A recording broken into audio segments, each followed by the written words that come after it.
When you find a real estate platform that aligns everyone in the entire company financially by making us real estate agents owners, so when the average agent wins, everyone wins, that's the secret to success. And when you surround yourself with like-minded entrepreneurial people who absolutely love what they do, they love serving people, they love God and life, and you put yourself in an environment of high energy, high producing, positive people every day, you can't help but succeed in business and life. We are changing the real estate industry and changing real estate agents' lives. Welcome to the Financial Freedom Forever podcast.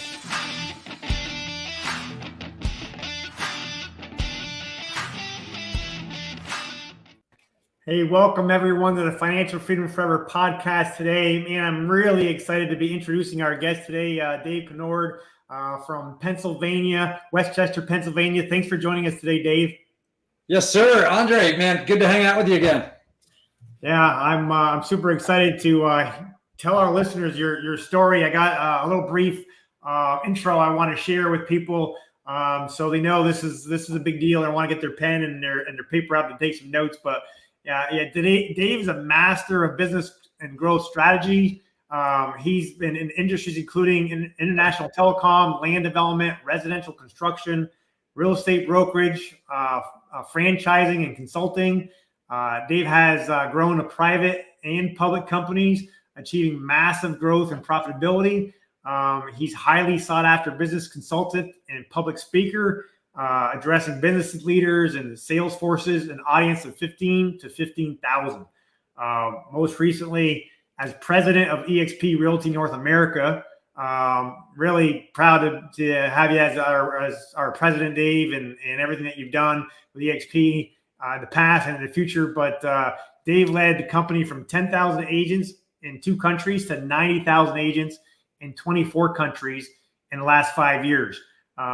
During his tenure, eXp was uplisted to NASDAQ, and the company market cap increased from 100 million to a high point of 11 billion. eXp, as most has become the largest independent real estate company in the world, earning awards throughout the industry for innovation and unprecedented growth. And Dave's had a lot to do with all that success. And he retired from corporate life in 23. Dave focuses on helping his agents build great lives through his Fund Your Reason organization, consulting, investing, and exploding pickleball industry. So we want to find out about that, Dave, and explore family, traveling with his family. So long bio there. Could have shared a lot more, but we're happy to have you on our show today, Dave. Thank you, man. I appreciate it. Yeah, it's still, you can see those numbers still make me smile. It's been such an honor and a pleasure to be a part of, what's happened here at eXp. And I got to be in a leadership chair. I certainly didn't do all the work. It was an incredible group of people that have come together to create these opportunities. And it's been a blessing to be a part of that for sure. So thanks again for joining us, and let's just give us your background, a little bit more about yourself and your journey here. Yeah, I think it's funny. There's a song by Kenny Chesney. It says, "We're all here because we're not all there." And it's a song that I like. But I've always described real estate as sort of the land of the misfit toys. Most people don't go in, not too many people, unless you grew up in a real estate family, go, hey, I want to go up and be a realtor, right? You want to be a superhero, you want to be a firefighter, you want to be a nurse, you want to be whatever.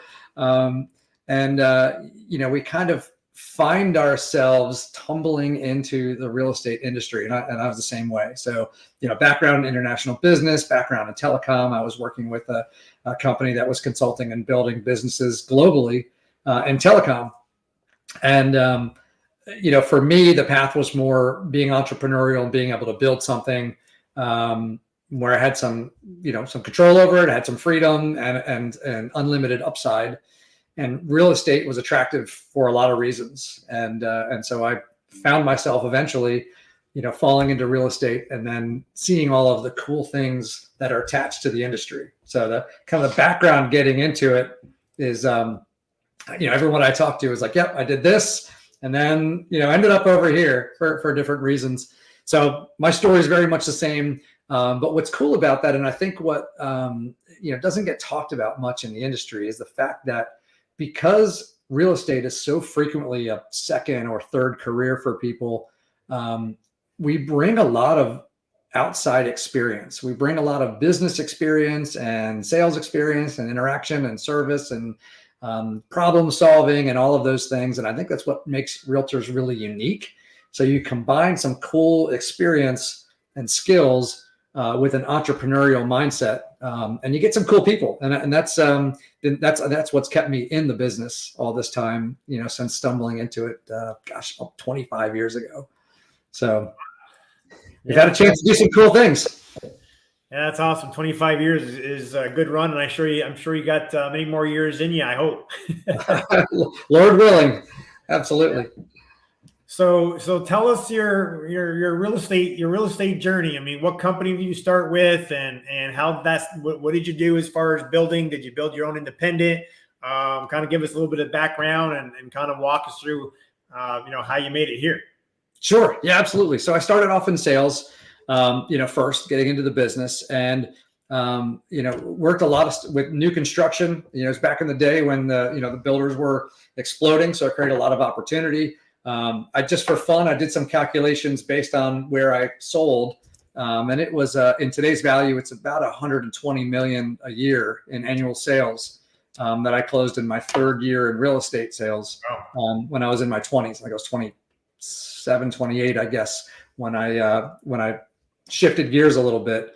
So I got a chance to sell a lot of houses. It was myself and an assistant. And learned a lot, obviously, through that process, and then started looking at some of the other opportunities and where to go from there. And that's when I started to look into having a brokerage. Was introduced to someone who became a business partner of mine, and this brand new company that nobody had ever heard of out on the East Coast. They didn't exist much. I think they were around 10 to 12,000 agents at that point. This little company called Keller Williams. And there was no region. So we helped open the region in the Maryland, DC area, and started growing franchises and quickly started expanding those, and adding additional franchises to our portfolio. So I actually owned kellerwho.com for 5 years, because as I was growing those franchises, I would call people, nobody had ever heard of this company, right? It was this crazy company. And then, a little bit of the same that we saw in eXp in the early days, where everybody thought we were crazy. It was a different model. People weren't used to it. It'll never work.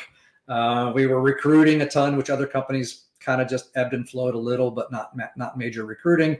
We were hardcore and focused on growth, with the understanding that, hey, if you want to build a successful company, that's focused around sales, you need more successful salespeople. So you need to attract successful salespeople. You need to bring in people and help build them, help them learn how to sell. And that was a different focus. So we were hated for a little while.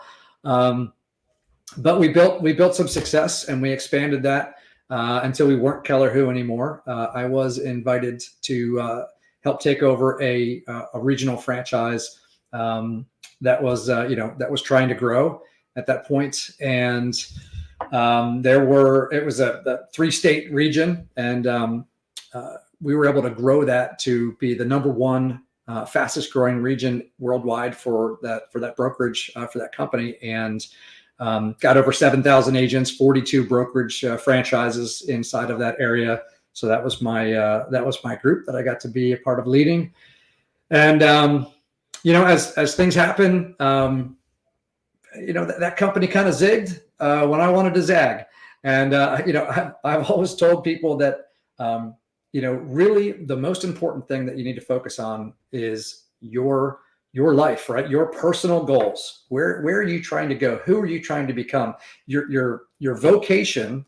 I mean, what you do at all for work is one thing, and that's a vehicle. And then who you align yourself with on that journey is another decision.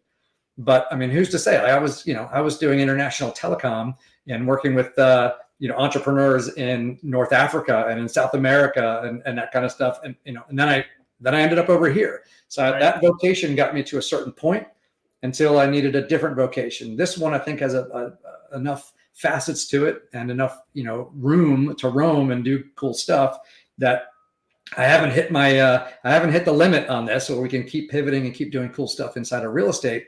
So the vocation is good, but the partner I aligned myself with, nothing against them, but my personal life and where I wanted to go and who I was, how I did business and what I believed in, what my beliefs are and everything else, and what I wanted to do to make an impact and help others. At some point, I said, real estate is still my vehicle to do that, but this particular partner isn't going in the same direction that I want to personally go in. Right. It didn't, their practices didn't align with the way I felt things should be done or could be done at the best level. So I left. It was big. Like I did everything but get a big, KW tattoo. So, I mean, I thought I was a lifer. I thought I would be in there for good. I was in there for a really long time. I invested, hundreds and hundreds of thousands of dollars into, franchises and everything else. So, I stepped out of my corporate role. I knew that I was, that was no longer a fit, and started selling off my franchises and eventually pulled completely away from that company. And, at that point I was doing consulting. So I had an opportunity to work. I wanted to still impact others and help people grow. I wanted to share what I had learned about growth and service inside of the real estate industry and help others build successful businesses. So I worked with large corporate companies. I worked with some top agents and that sort of thing, and kind of poured into that group. And it was having fun, and we were in a good financial spot. And then I got introduced to someone who created what we now lovingly refer to as eXp Somnia. So. Right. My buddy Gene Frederick, who I've been friends with for 20 years, and we did meet in the early days back at KW. He was a mentor for me when I first started out in leadership, and I'm so grateful for everything that he's taught me along the way. And we were both discussing. He was making a change and pulling away from KW at about the same time that I was, and he said, "Hey, Dave, we both had a great ride with KW. He was the number one recruiter in the company for as many years as I can count. I was the number two recruiter in the company for a number of years. I could never catch him. But we had both taken advantage of the opportunities. So he had ownership in market centers. He even had ownership in regions. I had owner in market centers and partnerships in regions. And we had both made a change away from that. So he introduces me to Glenn. He said, "Dave, I found the next company that's going to shape the landscape of the industry. I found the company that creates great opportunity for agents to succeed. You need to hear about this." And so he introduced me to Glenn. And I was coming from a franchisee, a broker owner mindset, not from an agent mindset. I wasn't actively in sales at that point. I was thinking more business structure and that sort of thing. So he introduced me to Glenn. Glenn shared the model, and I was like, that absolutely makes sense. From running individual local physical offices, I knew about the cost of bricks and mortar. I knew about the overhead. I knew about every time we had a location, you had a manager, you had all your staff, you had phone systems, you had computer systems, you had copy machines, you had all that other kind of stuff, right? You had your lease or you're buying your buildings and all of that expense, cost of cleaners, touch up paint and everything else, new carpet, plowing the parking lot. I mean, all the expenses that come with that all year long. And, so then you have all this overhead to overcome. And so the agents had to cover that and then drive profitability. And so when I heard about this model, I said, wow, that makes so much sense from a company standpoint, from a brokerage model standpoint. But when I looked at what you could do with the extra money, when you say, hey, if you can cut out 60% of your expenses, now all of a sudden you can still be profitable, but you can also provide a lot more opportunity for agents. So that's when they started talking about the revenue share. They started talking about the stock. They started talking about all those other components, a really competitive split, comp plan, and everything else like that, lower fees. They said, we can do all of this and still be profitable when other companies can't because of this competitive advantage. Why not use the technology that's available to do this? Agents can do business belly to belly like they always do, but the corporate entity didn't need to have a physical location to provide service at a high level. And I was like, yeah, absolutely. That makes sense. So Glenn and I started talking on a regular basis. I always laugh. He would call me. He's on the West Coast. I'm on the East Coast. He would call me at 11 p.m. my time. because he's 3 hours behind, and he would call me in the evening. And I know, like, my kids would be in bed, my wife would be, getting ready to wind down and everything else. And so we'd start talking, and we would talk for hours. I would go outside on my deck, the back deck, and pace the deck. And we would talk to like 1 a.m. About different ideas and everything else. And it was fascinating. And I really came to respect and like Glenn a lot and the model. But my headset was still, that is really cool. Like, I'd love to work with you on the puzzle of creating this model or just thinking about the options and opportunities and all of those things. But it was never something where I was like, let me come in and do this, right? Because that just wasn't where my head was. Right. And then Gene and I were talking one day, and he said, "Dave, you're looking at this all wrong." And I said, "Okay, square me up here. tell me what I'm doing." And he said, "Dave, this is an opportunity to change agents' lives." He goes, what did you enjoy most when you were running a brokerage? Right. And it was the coaching and the teaching and all of that kind of stuff, and watching new agents become great agents, watching top producers get quality of life back into their lives. I mean, all of those cool things that we got to do to change lives and have a direct impact and see the impact was amazing.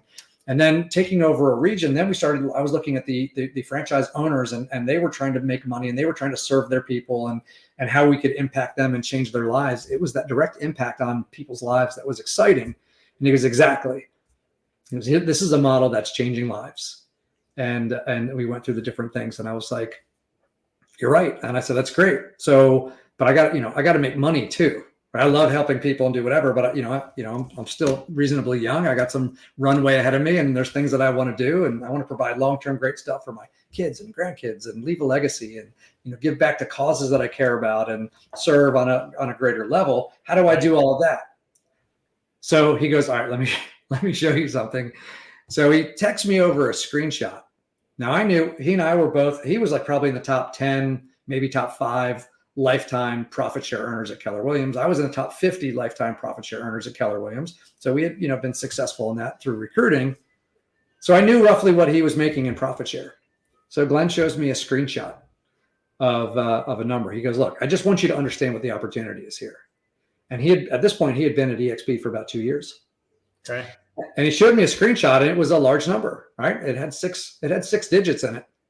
And I said, man, you've only been there for 2 years. You were at KW for like 30 years, right? You've only been here for 2 years, and you're already making almost as much as you built over a 30-year career, spending all that money to buy into regions and buy into market centers and everything else like that. In only 2 years, you're making almost the same amount that you made, annually with KW.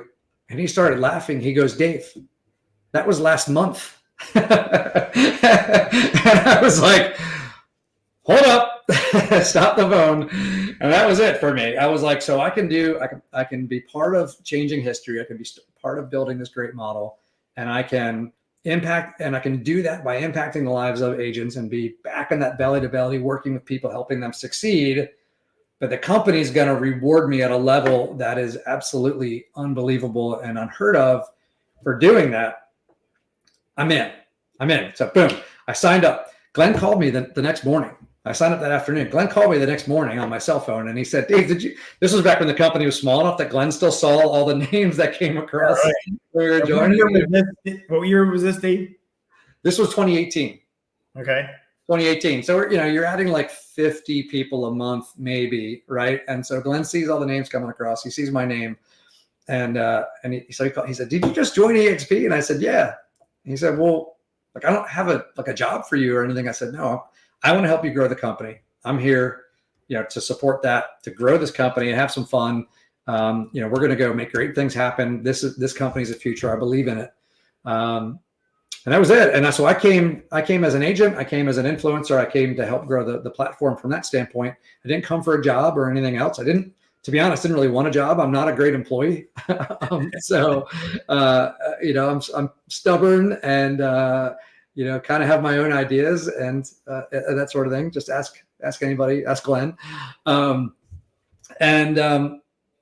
so, it was only, I guess, about 2 months later when some opportunities as far as where the growth was going, what was happening, that Glenn called back.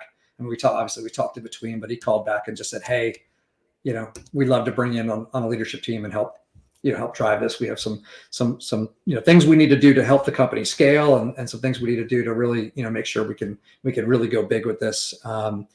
And I was honored to have the opportunity and really blessed to be able to step into that role and then serve as the president of the company for a number of years. And to sit in that chair, to be alongside the incredible leadership team that's here, to learn from Glenn, to learn from so many of my other peers on the leadership team and all of our team, and watch it all come together, and watch the amazing people that work for the company, to be aligned with them was awesome.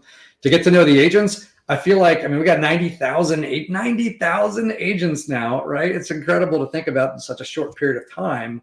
Right. All of these people, we all say agents vote with their feet. All of these people looked at our model and said, that's where I need to be. Is incredible. It's never happened in the industry before. So for that to be the case was amazing. But what was cool is, in the role that I had, my job was to be less corporate. My job was to be more, kind of on the ground, working with people, working with our influencers, people like yourself, right? Alpha influencers, the top leaders in growth in the company, but also with our top producing agents and even our new agents. I got to talk to almost everybody, and at the events, I got to talk to everyone. So now I look at it and say, we have 90,000 agents, but thousands and thousands and thousands of these agents, if you put their name out in front of me, I could tell you, where they're from, when they join the company. It's just, we got a chance to build relationships, and it's an amazing community. So it's been an awesome ride. I did tell Glenn when I came on board, I said, listen, I came here to do something specific. I came here to impact lives on a one-to-one basis, and to do some of those things, and to build revenue share for the future of my family and opportunities that we want to do, which is why I created Fund Your Reason, right? That concept of identifying that and then using this platform to fund an incredible life in the future, and to help other people do that. And he said, hey, help us get some of these things done. Be a part of this with us. And when you're ready, you can go back to doing that, and be part of the company. And I said, that's great. I appreciate that. And so, I was able to, a little while back, I don't know, a couple of years ago, I stepped off for a little while, kind of said, okay, we're there. We've hit some huge milestones. The company's in a great place. So Glenn, I'm ready. And he said, perfect. And we made a nice, smooth transition. But it was only about 6 months later, the market started to get funky.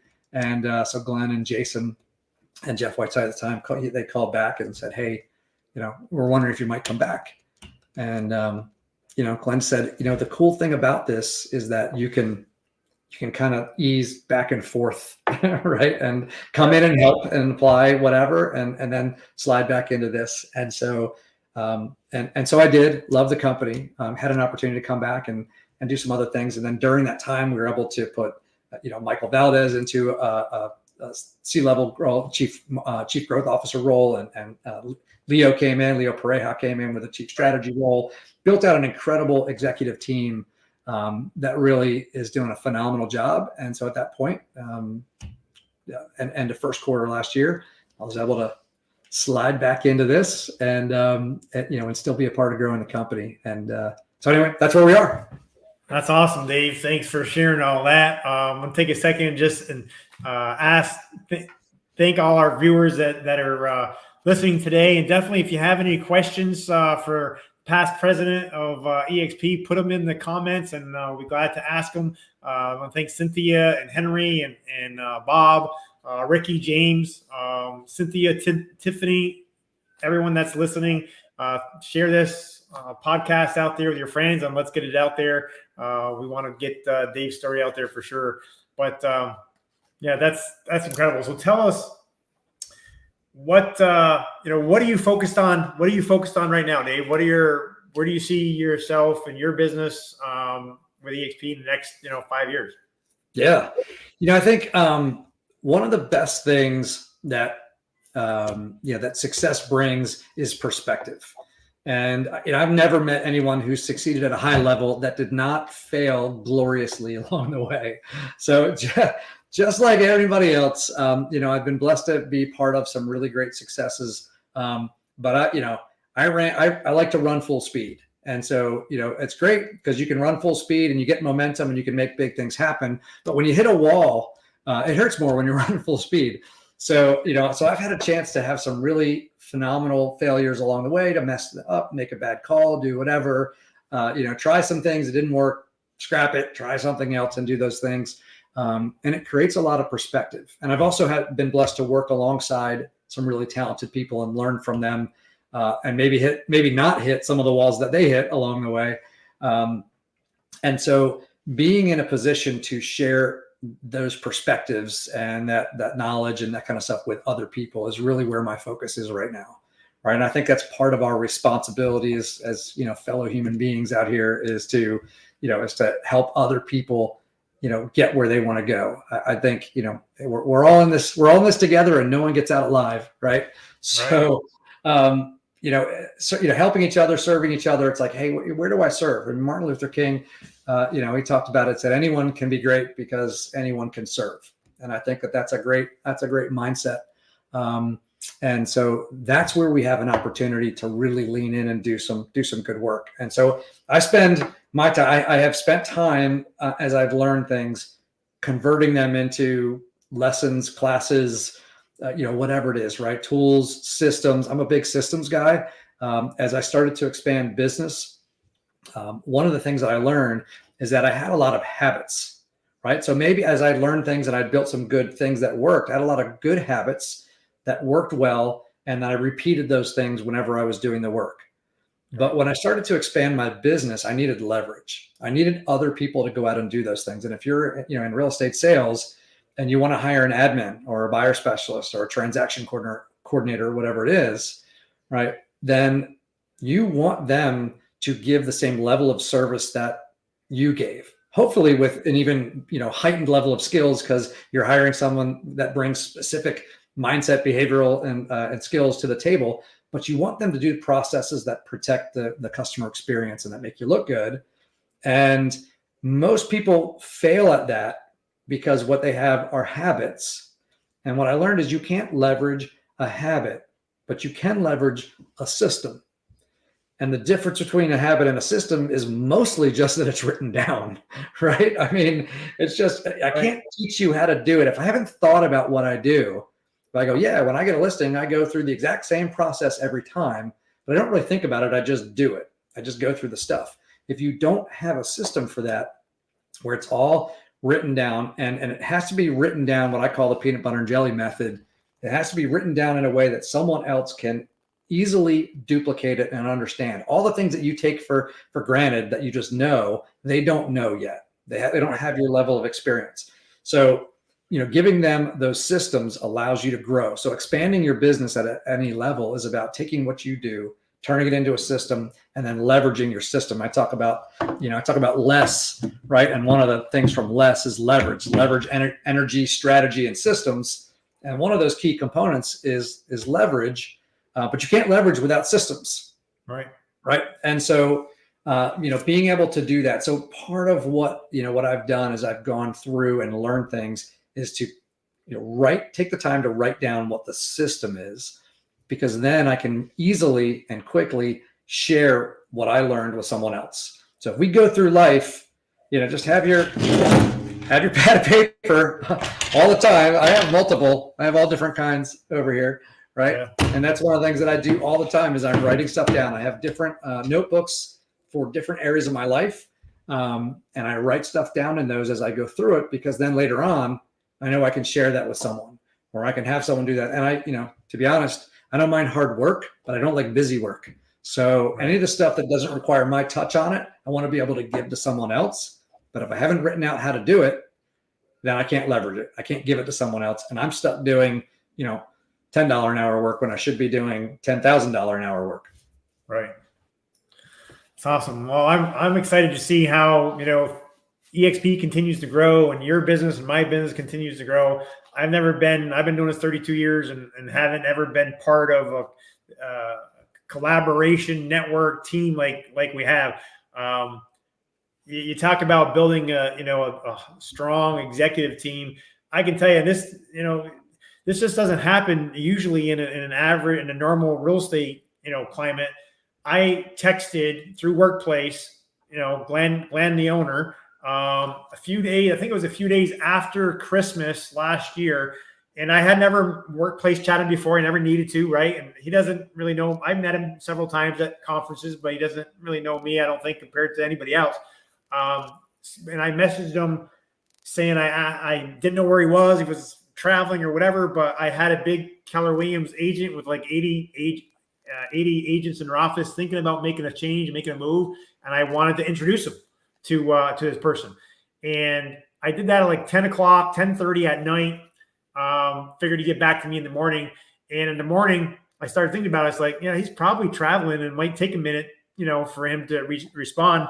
And I texted him back, at, I don't know, 9:30 or whatever, and said, hey, if you can make it, even after, anytime before the first would be great, but just let me know. And he texted me like 3 or 4 minutes after saying, I can do 11 o'clock today or 11 o'clock tomorrow. That's awesome. Yeah. So, and I called my friend back and he couldn't even get on that day. And so we had to do it the next day. And he spent almost 45 minutes with my friend having a conversation. Would that happen at Keller Williams? Could I, if I was just a regular agent, could I message, not picking on KW, but since you were, in leadership there, could anyone do that and get Gary or anyone at that level to jump on a Zoom for 30, 45 minutes? Yeah, the mindset there is just different. And again, like you said, nothing against them. And I'm really grateful for my time there and everything else. It's a great company, for that time in my career. But I can tell you, at the events, here I was, owner and partner in multiple market centers, running their second largest region in the company. You go to, their events, their big company events and stuff like that. And I didn't see Gary. I've personally talked to him only a handful of times one-on-one ever, after all those years of the company. Right. And, their MO on doing things was, it was like they go backstage, they go in the green room, they popped up on stage and then they disappeared. And if they did go through the halls, they had an entourage of people around them and swept them through and go on to the next thing. Now they're busy, right? It's fine. I totally get it. And it's it's an approach. It's a style. Right. And so I'm not saying it's wrong. All I'm saying is I personally don't like that style, right? So for me, but I know when we go, our first events here at eXp, right, I was told, hey, there's actually a time. First of all, everybody walks through the halls. Everyone's going through. You don't have an entourage. You might have one person helping you find the rooms you're supposed to go to for your meetings and stuff, and keep you on task and that sort of thing. But not an entourage, and not and it was through all the halls of everybody else, so we could hang out. But there were purposeful times spread throughout the event to say, hey, come talk to the leadership team. We want to get to know you. We want to hear from you. We want to shake your hand. We want to high five you. We want to learn from you. We want to hear about what's going well. We want to hear your ideas. And there were purposeful times spread throughout the events where it's like, hey, they're all going to be here. Go meet them. And so it was that purposeful. And then that connection, the joy of Workplace is it's a spot where basically Workplace as an app, it's like everyone has your cell phone. You can text someone directly through it. You can call them through the app. You can send them information and documents. You can ask for feedback. You can do group chats and calls and everything else. So we're all in it, right? All of the leadership team was all in that, and they're all still in it. And you can access anyone. So you had the opportunity to go right in there and go boom. And I guarantee Glenn picked that up on a cell phone, because the app is just like getting a text message. Yeah. And he picked it up and said, yeah, here you go. And he sends it right back to you. And he's looking at it and he's responding. And if you think the number of agents that are there, and the fact that he's still, that are here and he's still responding, it's pretty amazing. But that goes to his heartbeat and his mindset. He didn't shut himself off. I'm pretty sure the cell phones of other leaders of other companies are not published. No, I've never experienced anything like it. And it's not just, Glenn, I've been able to do that with you and with Jason Guessing and everyone in the leadership team. If I need something, you can message them and you actually get a response back. And what I'm blown away, just yesterday, I had a Zoom meeting with a prospect agent thinking about making a move over. And she wrote me an email Friday with a bunch of questions. I skimmed it. It's like, yeah, I know all the answers, but there was a couple I wasn't sure of. And I kind of forgot about it until yesterday, right? An hour before the meeting. And I'm like, oh crap, I didn't get that answered. So I got on Workplace, messaged, our alpha group, concierge group that we have. And I had Robin texting me, that I don't know, within a few minutes, saying, telling me how she can help, and she sent me some documents that I can share. And then this morning, she responded back to me saying, "Hey, how did your meeting go? Do you need anything else?" Awesome. Yeah, that's service with a smile, right? I mean, that's over and above. I didn't expect that. I mean, it's great to get the help, but to even ask you, "Hey, how'd it go? And do you need any other help?" Because that's a big deal. Right. It's not a begrudging help of like, oh, you're like, here's your stuff, kind of, I'm so busy, don't bother me. It's definitely that Ritz-Carlton, it's my pleasure mentality. But everyone's in it to help each other succeed. And so, she looked at it and said, great, let's find out how it goes. That she's personally invested in your success, which is why she then followed up and took the time to do it. And that doesn't have, that doesn't happen by accident. That doesn't happen without it being purposeful about creating that kind of environment and, and bringing other people that think that way. That's, and that's the company is continuing to grow at such an incredible pace at a time when the industry is shrinking, fewer people are licensed. A lot of people putting their licenses in escrow or and referral status. People kind of bumping around and trying to figure it out. And eXp continues to grow, continues to have net agent count growth, and which means more people are coming in than leaving, when that's not the case on most of the companies that are out there. And so for that to be the case, it's both being attractive, being a solution for people, being a place where people see that they have more opportunity to come succeed at a high level, more confidence that this is where they can get what they need to go make what they want to make and build a great career and a great life. But if your back door is open as wider than your front door, then you're just treading water. And it's not about a body count, right? It's about if you take care of your people when they're here and make good on the promises that you made when they were walking in the door, then they don't leave. If you take care of people, if you build community, it's a reason why Glenn has the leadership team, using the Net Promoter Score as a tool where the agents get to score how we're doing all the time on different interactions on a monthly basis. How are we doing? What's our score? And, what do you love? Why'd you give us a score? What do you love? And, what can we be doing better or differently? What do you not love, et cetera? And all that feedback goes through all the departments and all the leadership team to look at it and to assess and to constantly make this a place that people don't ever have to leave. And Glenn has said, that the value proposition at eXp needs to be so good that it would be irresponsible to hang your license anywhere else. And that's the focus.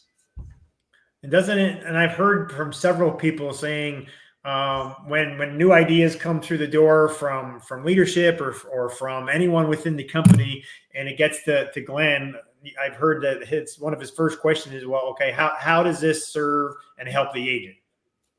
Absolutely, yeah. And one of the coolest things I got to witness, in the first seeing it for the first time in the early days, was I got a chance to go with Glenn kind of on a round. He goes, he'll go to New York and meet with some of the big investors, right, who are investing in the company or looking to invest in the company, and they want to talk to him.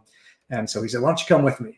So I got a chance to go with him and sit down with these big investors going through New York, and to hear him sit down and talk to these people where you want them, right? The trading volume is what drives the value up and everything else. And so you want these folks to be in there, even though the company is still 67% agent owned, right? That's so cool. We're not beholden to the shareholders. There's enough shares out there, but there's also enough that has driven the value up. And he would tell them, he said, listen, there's one thing I want you to understand. I'm never going to make decisions based on what's good for the shareholders. He said, I'm going to make decisions based on what's good for the agents, because I believe that if we take care of our agents, they will stay, they will produce, and we will attract more. And that will build the profit of the company, that will build the value of the company, which will then in turn be good for the shareholders. And I don't believe it works in the other way around. So the way that we're going to drive shareholder value is by building a great company that's great for agents. And he is, and to say that at a time where you want their business, right? It's not necessarily the best sales pitch, Right. but if they understand the industry and if they understand how it works, then it is the best sales pitch, because that is how we build a successful company. But the fact that he would do that, I was, my respect for him was elevated, and my understanding of his vision on the company was clarified, and it continues to be that way, which is cool. Like you said, he's always looking and saying, how does this benefit the agent? Before we do this, it's got to benefit the agent. We're not doing things that line the company pockets that don't benefit the agent. It's okay. The company's the company's happy to make money, but the purpose of the company is to serve the agents and create a great environment. And we believe that if we do that, the money follows. Yeah, and the stability of the company. I mean, I don't know if you can touch on numbers or anything like that, but what I understand that we have no long-term debt, no short-term debt, and X amount of money basically in the bank, where so many other companies, especially coming out of these last couple of years, have shown not a profit, but huge losses. Can you comment on that at all? Yeah. I mean, it's for debt-free company, right? Especially during this time and this kind of a market and everything else where we're publicly traded. So all the numbers are there. Everything is out there. You can go through and look at all the quarterly reports, the annual reports, and see where we are as a company. But it's amazing to have this debt-free company, very high positive cash flow in the company, very solid financial situation for the company, even during these times. And it's just proof of the success of the model. And other companies can they'll highlight certain numbers. Mike Del Prete, who's a third party advisor for business in general, and he covers all different kinds of businesses, and he assesses their financial health and creates a bunch of different reports that people pay a lot of money for. And he creates white papers and some other things independent of us. He actually did it for Inman, and he's done it for some other organizations. I think he's done some for NER. So independent of us and not at our request, he did a report and did a bunch of different things. And he highlighted the success of eXp and how it stood apart from the other companies and the other brands and the other business models. And he also showed something I thought was really cool. If you've ever cooked, raw spinach, like he showed the difference, and he's like, here's your EBITDA, here's your gross profit, here's your net profit. I mean, here all of these different things that you go through. And he's like, it starts off this huge skillet of fresh spinach sitting there, but by the time you cook it all the way down, it's this little tiny lump of cooked spinach sitting there, and those are your net profits. And so, a lot of people will talk about the other numbers that look really big and look really good. And here's our revenue and here's our whatever. And it's like, yeah, but what are your operating expenses?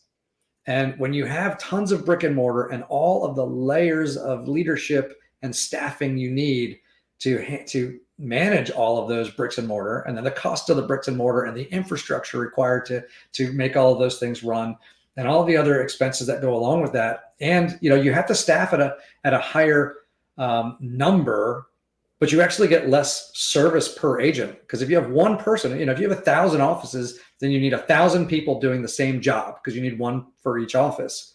Right. But that person is still only going to work their 40 hours a week, right? You got them 9 to 5, Monday through Friday. And that's what you got. So you don't have that access, but they're not being used all the time. So from a cost standpoint, it's really inefficient. So with our structure, we can have a good amount of staff. We have over 2,000 staff members helping to serve all of our agents. But now we have people that are available nearly around the clock 7 days a week. So a lot more access, but at a lot less expense. Right. So higher level of service, less expense. So in the end, they showed all these companies that were looking like they were successful, and he said, but here's their net profit, and most of them were operating at a net loss. And then eXp stood out as the shining example of operating at a net profit. So very successful. That's allowed us to invest in a bunch of technology, in a bunch of tools, additional support, to bring on a few leaders. So Brian Ellington came on recently as a chief learning officer to continue to drive coaching and training at the company. So we're doubling down right now and saying, hey, if there are fewer transactions being closed in general in the marketplace, and the transactions are harder to come by, and and inventory is low, and all the other challenges that are there, we need to be leaning in to help our agents succeed, to help them get leads, right? The Revenos program we put out, I think it was 1.2 or $1.4 billion worth of leads that were handed out to our agents. And we're looking at doubling that over the next year, right? So that came at an investment cost to the company, but the investment was into systems that generate leads for agents that help them get business. So doubling down on training and helping agents focus on how to go build their business, doubling down on opportunities and that kind of stuff. Pretty amazing. Creating more opportunities for agents, selling more houses, and you can see in our production where we go, and the fact that we keep increasing, we keep winning number one mover year over year, right? All the different reports, real trends, and everything else. Right. Look at the last several years. We have been in the number one spot for years now of increase, and we're not a small company. We're the largest independent company in the world. We have 90,000 agents. We close more transactions than any other single brokerage out there. And so we're not talking about, oh, you went from a little number to another little number, but it was a big jump. We're talking about big numbers, bigger numbers than other companies. And we're still number one mover in increase year over year in volume and in closed transaction count and everything else. So that's proof positive that the things that we're providing for agents are helping them succeed, build a greater business. And as we keep growing, people talk about the revenue share and everything else. Revenue share is such an incredible gift. We know NAR says that 92% of agents are at the company they're at because they knew somebody there. Right. So I always laugh when people tell me, oh, I'm not a recruiter, I don't want to recruit. And I'm like, well, do you think there's anyone at your company that's there because of you? And if not, maybe you ought to think about how you do business out in the marketplace. If you're a great agent, you treat other agents and their clients with respect. If you're great to work with, if you answer your phone, if you do a good job, right, and you're professional and you're positive and friendly towards other agents, and you build other good relationships, and they love doing business with you, they're going to want to be in business with you. They're going to trust you. They're going to think highly of you as a professional. And if you make a choice, they're going to give it a shot. They might say, hey, what CRM do you use? They might say that. They might say other things. But at some point when they go, I'm thinking that there might be a better place for me. I like my broker. I like my brokerage, but I feel like I could get more for my money maybe at another place. Or maybe they don't. Maybe they're not happy where they are. They don't have to be unhappy to make a move. They could be aspirational and want more. And if they're going to do it, they're going to look around to the people they respect and say, hey, how do you chose that? And you seem like a smart person, and I like doing business with you.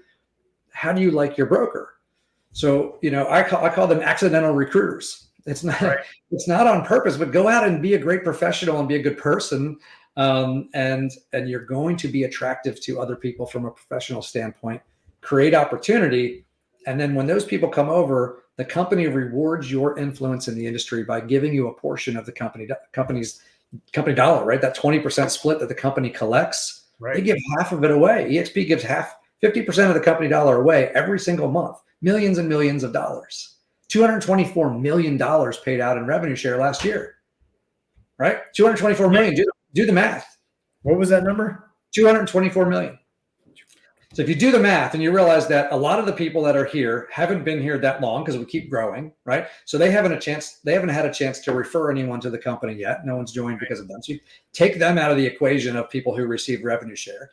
There are some people who haven't talked to anyone and no one's joined because of them. So they're not getting revenue share. You take all of those numbers out of the equation, and the people you're left with are the ones that split up 224 million.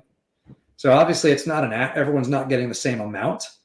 Some of the more influential people that are purposeful about sharing and being evangelical about sharing the awesome opportunity that's here, they're going to receive higher amounts. But the bottom line is, you slice and dice that number, it's a big number any way you slice it. It's a big opportunity, and it's really cool. And people say, you guys are just about recruiting, you're not about sales. Well, our company's probably outselling their company. So that kind of negates that argument. Right. And then, right. And then the people that say, well, you just want everyone to get out of sales and, just do recruiting and everything else. Well, it's not about getting people out of sales. It's about giving people the freedom, right? To decide, at some point, everyone wants to retire. At some point, everyone wants to stop. I always tell people, you do not want to be wheeled out of your last open house toes up.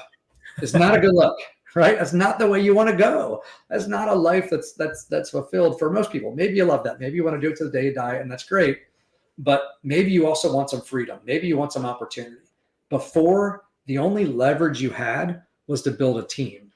Right. The only thing you could do is, well, if I want to be able to take some time off, I want to keep making money. I want to keep building my business. But the bigger I build my business, the less quality of life I have. So if I want to be able to enjoy it at some point, I need to have leverage. So I'm going to hire a bunch of people and build a big team. They can do the business. I can still keep making money and I'll have quality of life. But what most people find is they actually make less money doing that. Number one. Number two, now they're doing a lot of management responsibility, right? And so that's taking their time up, and they have less money and less quality of life. Now, that's not the rule, right? You can do it the right way, but there's not a lot of really good information out there on really how to do it. So a lot of people don't, and they end up less money, less opportunity, less quality of life. And it's a struggle, right? And so this provides an outlet where there's cash flow, where you can create leverage, you can have time leverage. And then if and when you want to slow down or stop selling at some point, you have that income. It's not just about having a big nest egg that you live off of 4% where you're trying to save all the time, right? Now it's about the cash flow that's coming in every month. But the beauty of it is that you can will this to generations into the future. We've got ours willed to a trust, and that trust is going to be around forever. This money is going to continue to come in. So my kids have that income coming in for them, my grandkids and all that other kind of stuff down the road, they'll have that. And I know I'm leaving a legacy for my family from the business I'm building right now. And that's pretty cool. So yeah, that's very cool. There's no downside. Yeah, that's very cool. I mean, I know for me personally, this model has been life-changing. 32 years in business. I tell people I was a solo agent, team leader, broker owner with my partner in New York. I was a real estate coach for 9 years. I've never been this net profitable in the last few years being here at eXp compared to my last 30 plus years in the industry. And it's life-changing. How many, when you talk to other real estate agents, you ask them, how do they like the company and how they enjoying things? Most people, unless they're unhappy, say, yeah, it's great. Really love my broker, love my company. But only agents at eXp I've ever heard say it's life-changing. Yeah. Yeah. It changed my life. Yeah. Yeah. It's so hard to describe. Like, you have to experience it. So there are a lot of intangibles, but the way that it all happens, the feeling of camaraderie, the feeling of support, the network effect of everyone kind of being linked together that way. The fact that, hey, when an individual agent succeeds, a whole slew of other people succeed with them. Right. Right. So from a revenue share standpoint, it generates revenue for the company, and a bunch of people are getting a piece of that from the company sharing. And so, wow, you just closed a deal. We're all excited for you because we all win, right? And then, oh, by the way, the more great agents we have here closing deals, the more value the company has, the more the stock goes up. Well, guess what? We all have stock. You closed your first sale ever in your career or just with eXp, you're getting stock. And guess what? Every year with your first sale you close, you get stock. So even the lower producing, the new agents and all that kind of stuff, if you're closing one deal a year, you have ownership that's accumulating in the company every year. You hit your cap, which is like 2.6 to 2.8 million in production, right? You're getting another chunk of stock. You're getting $400 or $200 or $400 of stock for that, $200 for your first sale, right? So now you're at $600 in stock. You do another 20 transactions roughly, you hit that icon status. Beyond that, you're getting another $16,000 worth of stock. So people are walking around with these portfolios of ownership in the company. And so whenever something good happens in the company, a collective cheer goes up. I don't know if you're Zappos, remember that shoe company, right? And if you've ever had a chance, I went through some of their leadership classes and seminars, and I had a chance to go tour the building and be there, and it was super exciting. And when someone would close a sale They'd ring a bell, and all other salespeople, all the cubicles and stuff, they'd be on calls, and in the middle of their call, they would all be like, woo, they blow horns, they do all kinds of stuff. The whole group celebrated every sale that took place, right? Because they were all owners in the company. Right. And they were all celebrated it. And it was such a fun environment. And if you don't experience it, it's hard. Like if an agent in your office closes a sale right now and you're not with eXp, if you like them personally, like, hey, I'm really happy for you. Great job. Right. But like when all the people around me close deals and that helped me too, like now we're cheering each other on. Now we're on the same team. And it's like, man, we just won the Super Bowl together, instead of like, I'm sure that the Kelsey brothers, since they're, pop culture right now, they're really happy for each other winning and all that other kind of stuff, but they didn't win together. Right. So Travis winning didn't help Jason. Jason's a Philly guy. So, we follow him. I think he's the better Kelsey, but anyway, but you get the idea. Right. If they were on the same team, then Travis's win would have also been Jason's win. Travis catching a touchdown helped Jason, as a center get the victory because Jason's not scoring goals. Travis is scoring touchdowns. So if Travis is scoring touchdowns, Jason wins if they're on the same team. If they're on different teams, he's happy for him as his brother, but it didn't help him personally accomplish things. And I think that's the difference. Yeah, that's a great analogy. I know we got to wrap up here in just a couple of minutes. Real quick, what do you say to that either broker owner or just good top producing agent that they're comfortable, they're happy where they're at, but they don't have the ownership and they haven't really looked at eXp or they heard things but haven't really sat down and looked at it at a granular level. What do you say to the average agent or broker owner? So.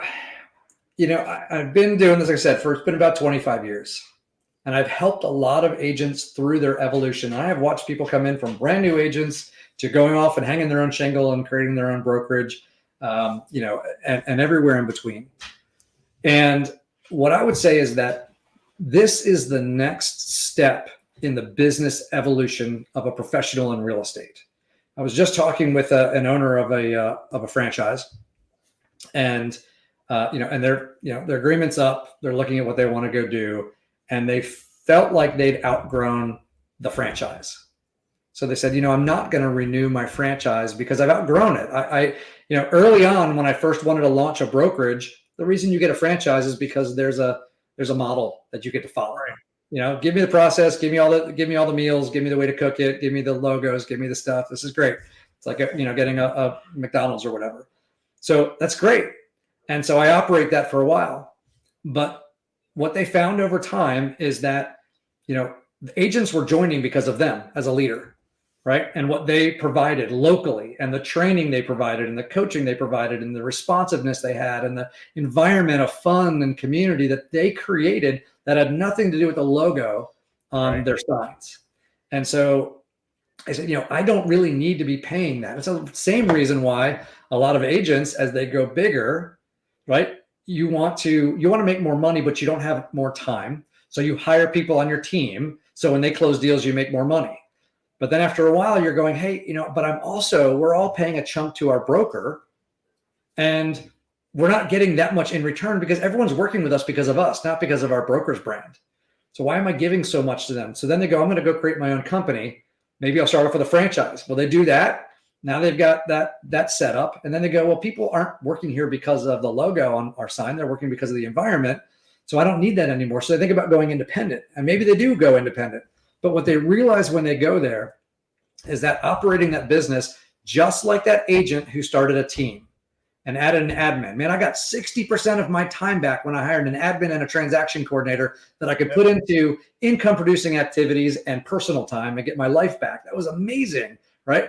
But it cost me money to do that, right? And then as I built my team and I got super busy, now I'm managing my team and I have less time to do the income producing activities because now I'm doing management jobs. So broker owners find whether they're dependent or independent, they're running that business and they go, hey, this is leverage. All these people, when they sell houses, I make money and I'm just going to grow bigger. What you find is, that you end up spending a lot of your time managing the group, and it's a lot of expense. And now you got all these crazy lawsuits out there about commissions, and independent brokerages are being pulled into them. Now you have all this liability. Your E&O insurance is going up. All of your other stuff. You have maybe a manager from another office upset, and they're calling you, and you're handling those phone calls. The agents have the gotta minutes. Your staff, someone didn't show up. The receptionist didn't show up that day, and you have to rehire someone. And you're running your business, and you're putting all your time into non-dollar producing activities. And you're limited to the number of agents in your geographic circle who will drive to your office. Those are the only people you can recruit. And the only way you can go bigger and expand past a certain limit is to go try to do it again. Repeat the magic, but have it be somewhere where you don't physically work every day. And hope that a different leadership team. And so what I tell people is moving, if you're a broker owner or a top producing agent, moving to eXp is basically hiring eXp as your brokerage management company. We provide all of the broker support. We provide all of the legal protection. We handle all of those expenses. We handle all of the liability. We handle all of the training. We handle all of the technology and make sure that it's upgraded and everybody has what they need. We handle all the gotta minutes. We handle all the issues, all of the complaints. We do all the billing. If someone doesn't pay their bills, we're the ones going to track them down and make sure we have it all squared away and provide all of those things and a technology and a platform. What you still get to provide is leadership. You still get to go serve other people. You get to go talk to other people, bring them into your community, serve them, train them, whatever you want to do. The choice is yours on how much you want to provide, but you bring them into the eXp platform. And then you get to lead, and you get to create something great, and you get to watch other people thrive and succeed. And when they do, you get paid, just like when you have a brokerage, right? But eXp is handling all the headaches. So now you're putting all your time into dollar producing activities, which is getting into business and relationship with productive agents. And when they're productive, you get paid, but you have none of the other handcuffs, none of the other responsibilities. Two last benefits as we wrap up. Two last benefits are that now you have no geographic boundaries. We operate in 25 countries, right? You can grow agents, and you can talk to people and bring people into your organization here on this platform in any of those countries, all the major countries in the world, right?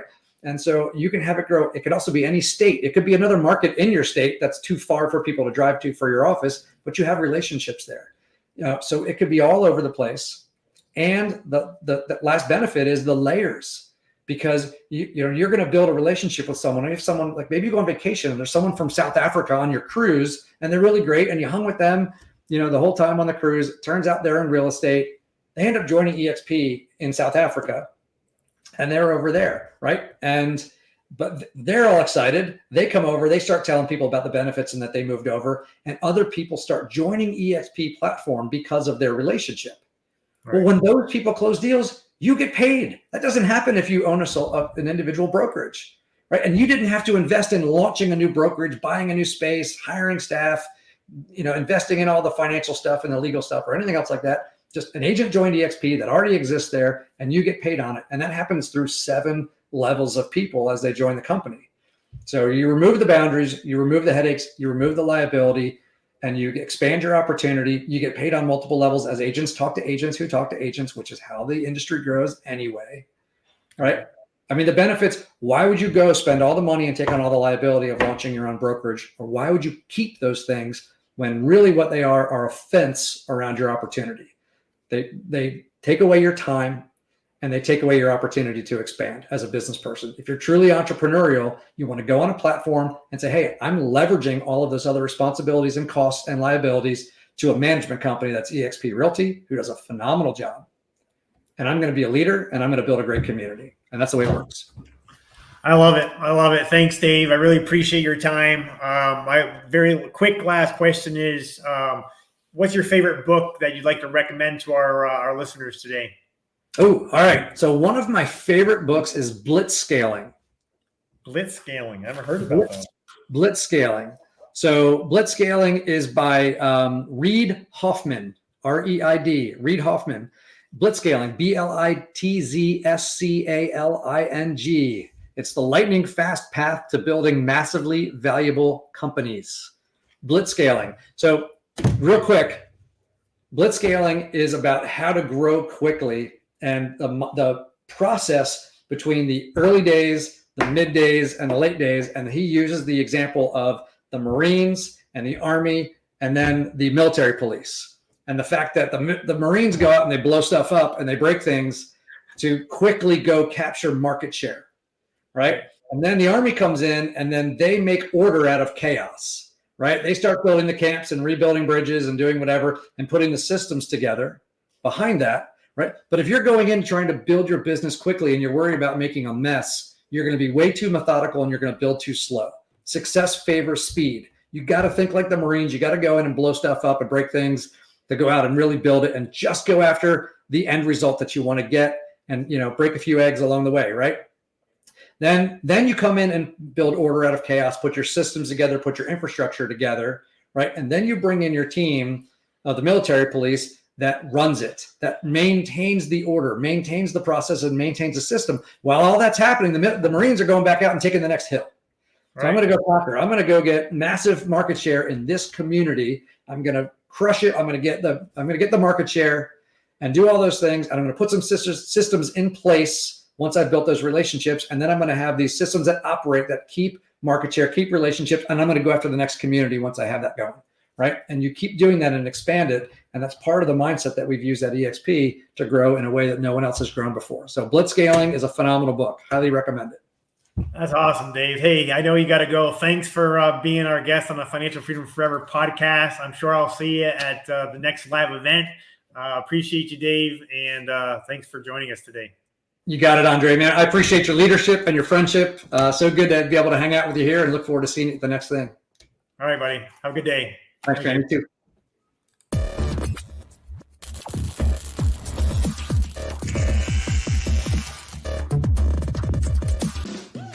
Listen to what our business partners are saying about our FFF group.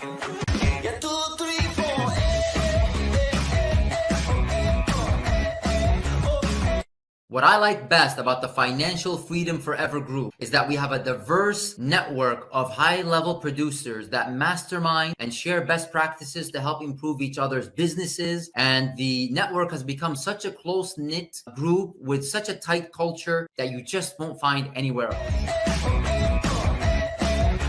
The Financial Freedom Forever group's been absolutely amazing. The training, the coaching, spent tens of thousands of dollars on coaching in the past, and I've gotten more out of the last year and a half than I've gotten out of all of that. I believe if you surround yourself with like-minded people that are doing 10, 15, 20 times more than me and you put together, we all bring each other up and bring our businesses to the next level and our lives. To learn more about how to partner with us, go to partnerwithandre.com or click the link below and let's have a conversation.